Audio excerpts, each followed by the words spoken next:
Hello, in front of me I've got INFINIX Hot 11. In this video I'll show you how to use Google Assistant on lock screen. In the beginning, let's enter Google app, tap more and go to settings.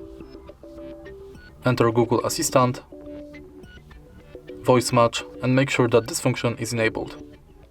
Now go back, enter lock screen and also enable this function. Now you can lock the screen and simply say, "Hey Google."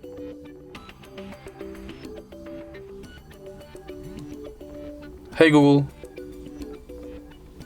what's the weather like tomorrow? It'll be mostly sunny, with a high of 12 and a low of 3.